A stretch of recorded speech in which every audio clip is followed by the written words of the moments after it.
വൃക്ക രോഗികൾക്ക് തണലേകാനായി വളയം പിടിച്ചു മലയോരത്തെ ബസ് ജീവനക്കാരും ഉടമകളും.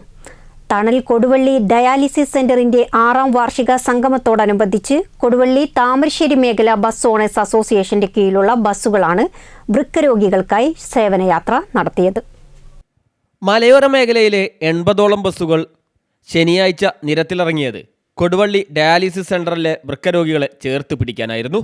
തണൽ കൊടുവള്ളി ഡയാലിസിസ് സെന്ററിന്റെ 6ാം വാർഷിക സംഗമത്തോടനുബന്ധിച്ച് കൊടുവള്ളി താമരശ്ശേരി മേഖല ബസ് ഓണേഴ്സ് അസോസിയേഷന്റെ കീഴിലുള്ള ബസ്സുകളാണ് വൃക്ക രോഗികൾക്കായി സേവനയാത്ര നടത്തിയത്. കൊടുവള്ളി, മുക്കം, തിരുവമ്പാടി, താമരശ്ശേരി റൂട്ടിലോടുന്ന ബസ്സുകളാണ് യാത്രയുടെ ഭാഗമായത്. ബസ്സുകളുടെ വരുമാനവും ജീവനക്കാരുടെ വേതനത്തിന്റെ ഒരു ഭാഗവും ഉടമകൾ തണൽ ഡയാലിസിസ് കേന്ദ്രത്തിന് സമർപ്പിക്കാനാണ് തീരുമാനം.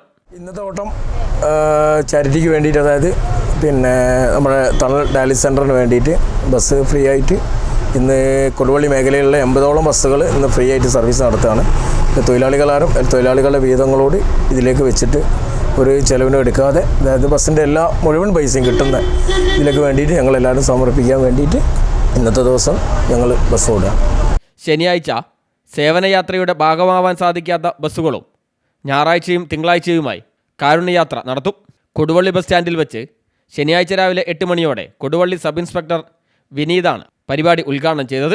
രാഷ്ട്രീയ, സാമൂഹിക, സാംസ്കാരിക രംഗത്തെ നിരവധി പേർ യാത്രയിൽ പങ്കാളികളായി.